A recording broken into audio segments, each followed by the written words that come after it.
Frank Ambessi, welcome to the podcast, mate. Thank you for having me on. It's a pleasure. No, it's all my pleasure, mate. I was fortunate enough to get to know you a little bit in my time in Melbourne, and you're a very good bloke with a very good story and a very good heart to help other people not make your same mistakes. So I'm pretty keen to delve into that and share your story with the listeners. But yeah, mate, tell us a little bit about yourself and the biz and everything else like that.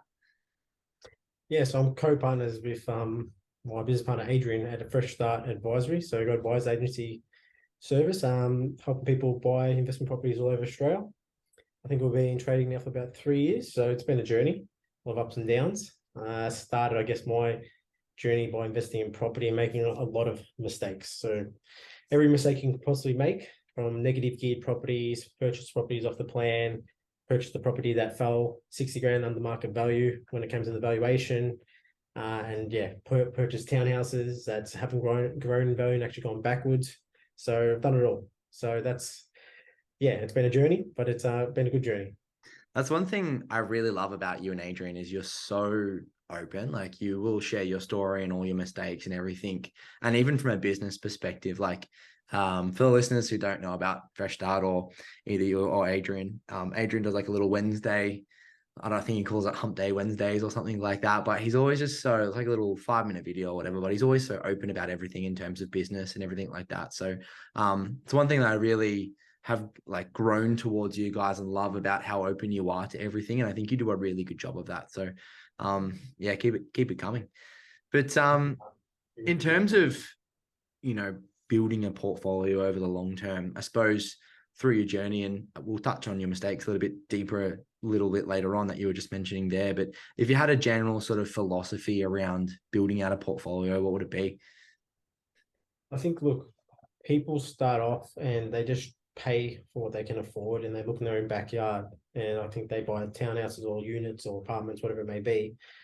And we don't look, uh, you know, around other locations around Australia. So, of course, land is always king. And I always start off with, your residential freestanding houses. And then, I say you need about 3 to 4 of those sort of properties or 2 to 4, depending on the individual. Just nice growth assets that are going to grow in value. Of course, still good cash flow. And then you want to start moving into, depending on the person as well, moving into more of your higher cash flow. So your blocks of units and things like that. And then, of course, commercial.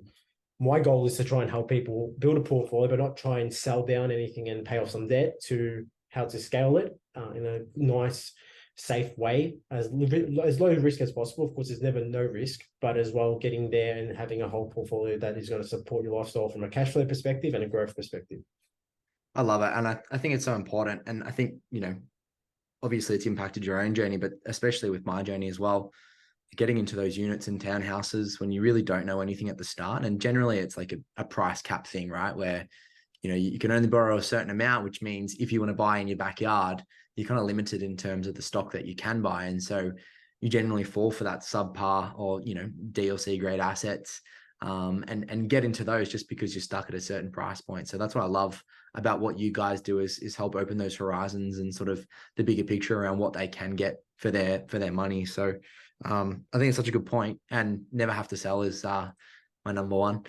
But yeah, delve a little bit more about your personal journey and some of those stories that you were mentioning beforehand. I mean, if there was a few things that you could go back and tell yourself that now you've experienced those journeys, what would they be? Yeah, if you could go back to young Frank, what would you say? Young Frank, I reckon, look, I think experience is one of the most important things in life. So we go to a doctor if you've got a problem. We go to a mechanic and my car's broken. And I went to, of course, I did go see some people, but of course the problem was you get screwed. So it's a bit of a touchy subject when it comes to the buyer's agency field. But I think doing your research and investing in yourself is probably the most important thing. And I think a lot of people don't do that, and they just go and jump into something without actually doing their own work on themselves and understanding what they're getting themselves into. So property is a game of finance, and it's about understanding how to get into multiple properties. So it's about, of course, understanding leveraging and the cash flow position and equity position.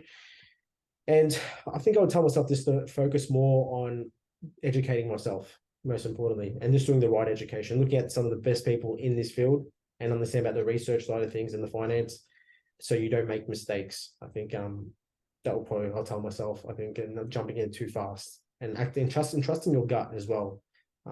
Sometimes we might meet people and our gut's telling us one thing, but we don't go with our gut and we jump into it and we make mistakes as well. So I usually use my intuition, and that's something that I didn't at the start, and it got me into a lot of trouble.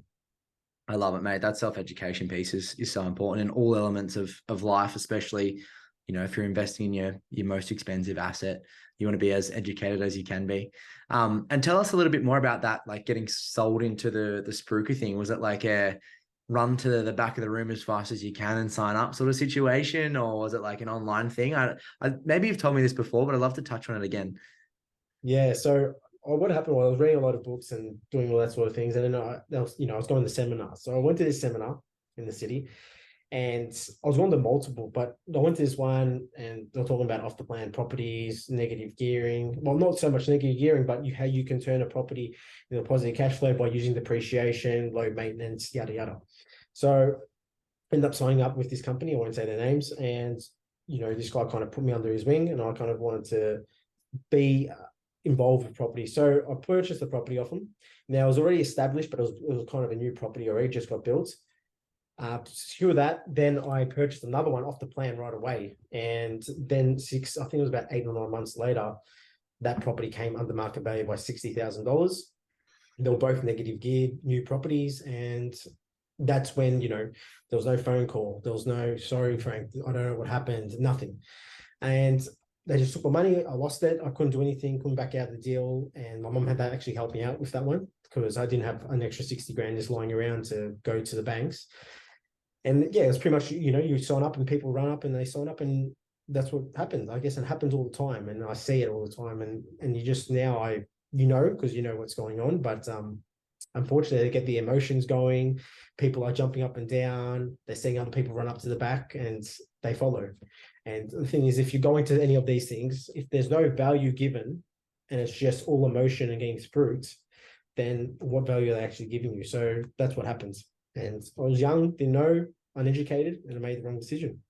It's crazy how emotions can drive us so much. If you're not educated around things, like I've had not a lot, but a few friends that have been stuck in the same situation where the value of the properties come, 50, 60 grand under, and they've had to get lending from, like I had one circumstance where a friend had to fund the whole property based on like all of their uncles and aunties and like everyone putting in 100K or 50K or whatever they could to buy the whole thing, and then had to go get lending at some point in time when he could. Like it was just, you do hear some crazy horror stories, and yeah, it's an unfortunate thing for you, but at least now you get to help educate other people around it and help them stop avoiding the same mistakes. But tell us about, are those properties still in your portfolio? Have you changed your portfolio since? Is there anything else that you would change about your current portfolio? No, definitely. I do have them in my portfolio. I'm actually trying to flog them off at the moment. Not having much luck being the Melbourne market's actually dropped dramatically. But one of them I'm trying to actually get rid of. The other one's not too bad. So I'm contemplating of still getting rid of it just because of the downturn market. I have expanded the portfolio, which is good. Got a couple other houses on in that portfolio. So now I think I'm up to 4. Hopefully get another one, a 5th one this year, and keep going, build out foundations, and then I'll move into the bigger asset classes towards the end of this year, if not early next year. So yeah, I've changed it. It is what it is. I'm lucky enough and fortunate enough that I guess I can keep these bad assets. They are costing me money, but I do in a good wage, so it's not too bad. So, but if someone was just, they didn't, and just average Joe, which there was a lot of people at this company, then it's pretty scary of what, a property can cost you, because one of them is costing me about 15 grand a year, which is not a lot compared to some people that have home loans and they got, 800 grand mortgages or plus. But still, if someone's struggling, they already got a mortgage, family home, it all adds up, doesn't it? Oh yeah, and then imagine having 2 or 3 or 4 of them within the portfolio, and all of a sudden it's costing you 60 grand a year. So yeah, definitely know sort of where you're coming from that side of things. And yeah, good luck offloading them. Hopefully the market comes good sometime soon, and at least you can get your money back or something like that. But no, it's awesome, mate. Well done on continuing to build your portfolio, even though you held those assets in there. And I guess, we probably had similar upbringings when we were younger. I mean, I was crazy about property and tried to soak in as much as possible. And I guess you did too, guessing that you went to sort of all the seminars and reading all the books and everything else like that. But at what point did you decide to go, okay, I've learned all I possibly can in property. I've made a couple of mistakes. I've made a couple of purchases. I've now learned from those mistakes, but also want to start to potentially turn this into a business or help others on their journey. What did that thought process look like? And was it an easy transition? What were you doing beforehand, and how did you transition out? Yeah, so it's a bit of a long one, so I'll try and be quick with it. I was a mechanic, so growing up. So I dropped out of school 15 years old. Got into mechanics. I was working for my uncle for about 10 years, up until I was 25. And when I was doing that transition, I left as a mechanic because I was actually trying to chase money. So I was earning about $700 a week as a mechanic. Wasn't happy with what I was doing. Wasn't passionate. There was no drive. And my family doesn't come from privilege or wealth or anything like that. So we've always been like, okay, you say you're middle, low class. So, and always a very negative attitude towards money being, European background. So got into truck driving because I was going to earn 350 grand buying a truck contract and doing all these things. But in a short period of time, I think it was like 4 months, I had enough and just had a nervous breakdown and just said, no, this is not for me. I remember crying in the back of a truck when I was quitting this job because I was like, what am I doing with my life? I felt like a failure. And there's nothing wrong being a truck driver, but it just wasn't for me. So then I remember it wasn't working for 2 months.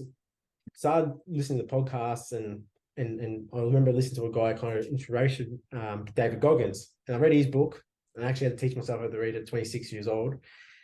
And that book gave me motivation to keep reading and keep learning and doing all these things. And I seen a guy that was a Navy SEAL, but he was like 300 something pounds and became a Navy SEAL, lost all his weight. And I was like, this guy can do something like that. Why can't I? So in my head, always at school, if you're not smart and I couldn't read and write, I was illiterate, all these things, you're not going to go to university, you think you can't become successful, or you can't follow your passion, or you can't find something that you love. And that's something it spurred me to do. So next book I read was Rich Dad, Poor Dad, which I've got at the back here, if you can see in the back corner. Give it to all my clients when they first sign up, because that book actually changed my life. And that's when I actually had the light bulb moment.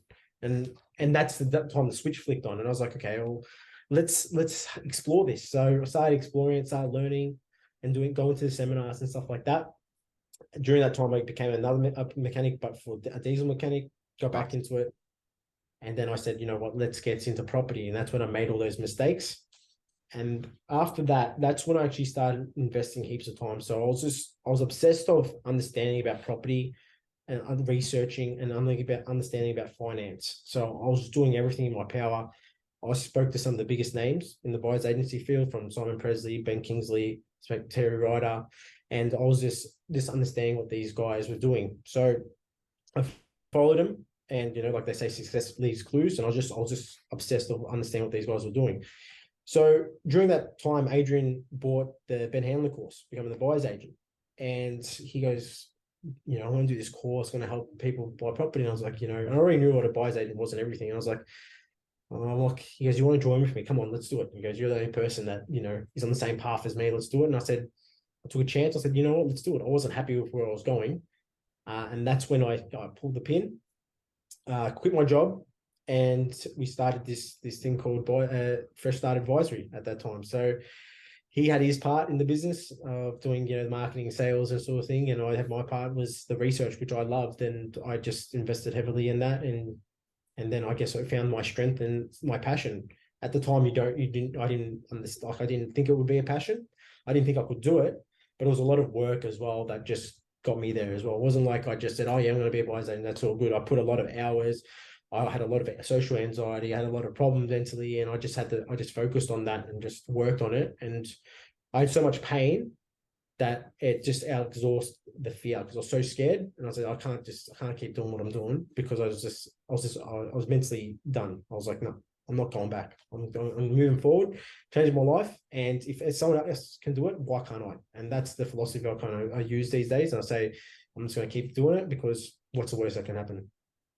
Exactly. I love it, mate. And you guys are such a true testament of I was gonna say the grind, but it's not really the grind of like really, really putting in the time. Like I have been lucky and fortunate enough to get to know you guys over the last little while and sort of see how hard you work behind the scenes. And it's such a testament to sort of where you've come and how successful you guys are today and how you've built the business. So hats off to you guys. You've done such a good job and can really see you sort of put the effort in behind it. And it's such a scary thing to jump out of jump out of the known to the unknown and start a business. How did that jumping out and starting the business look for you? Did you have like cash buffers in place or anything else like that? Or did you just go full tilt straight into the business and go as hard as you could? Yeah, look, I think it was exciting. It was funny at the time. We put our own personal money in. At one point, I remember I had 3 grand in the bank account. That's it. And we had rent. We moved out together, and we'll just scrape and buy. Okay, I had like a little part-time job just to get some money in. And I remember my business coach. We got to a point and we're just like stagnant, and he's like, guys, if you don't quit your jobs, these little part-time jobs, I was doing like 15 hours just to get some cash, and he goes, this business is never going to take off. I remember we just quit the job and we just put our back to the wall, and we went for it. It was a grind. We'd never started a business before. We were learning different things. We didn't come from this industry. We had to improvise, get more resourceful, and we had to just meet different people in this field. And you're one of those people that we met, and that's helped us as well. And we just had to just find out what worked, what didn't work, and quickly get rid of that. Our business coach was a massive helper too. We were always big on that education piece. So that's why I think you can shortcut your way to success. And that's just by, using people like business coaches and other people that can help you, because you can't be the jack of all trades and master of none. So why not help get people around you and help you get there? So I guess that was a big success from those times. It's such a good point, and really sort of shows you sort of the value of a buyer's agent as well when you apply that to buying property. It's so easy to make mistakes that are out there, and you're a testimony to that. And just having someone to help you and guide you through that process makes it so much more easier, and you can avoid those mistakes. And big fan of. I think I need to get a business mentor now, to be honest. I got so many friends in the industry, and like most of them are all business mentors, but I think I should hire someone full time. Well, not full time, but just get some advice. But I love it, mate. It's so good. Now there's 1,001 of them out there, but if you had a favorite property one-liner, what would it be? Ooh, I always use this term a lot. You can't save your way to wealth, really. Nice. I like it. Or I kind of always as well say you can't time the market. It's about time in the market, sort of thing. So I get a lot of clients and people coming on and they're trying to time it and pick the right spot. It's not about that, because property is a long-term game. Buy and hold for 30 years, 40 years, and see what it does. It's not stocks or anything like that. So that's why I kind of always use those kind of terms. But I think there's a lot of golden nuggets in that. So if people are listening, and you're trying to save or you're trying to time, I don't think you're going to ever find the bottom or the top. So just jump into it if you can afford it. Yeah, I love it. The market generally grows faster than you can save, and I'd happily pay overs on an A-grade investment property and hold on to it for 30 years. Good stuff, mate. I love it. Well, I'll have to get you back on again sometime soon. I'm thinking of going through it, so a whole new set of questions this year. So I'll come up with those and I'll get you back on. Yeah, definitely. We could do like a property breakdown or of the portfolio, use the game plans and check it all out. Whatever, we can do whatever we can. Let's do it, man. That'll be fun. But yeah, I have to catch up with you soon. And thanks again for coming on. No, it's a pleasure. Thank you.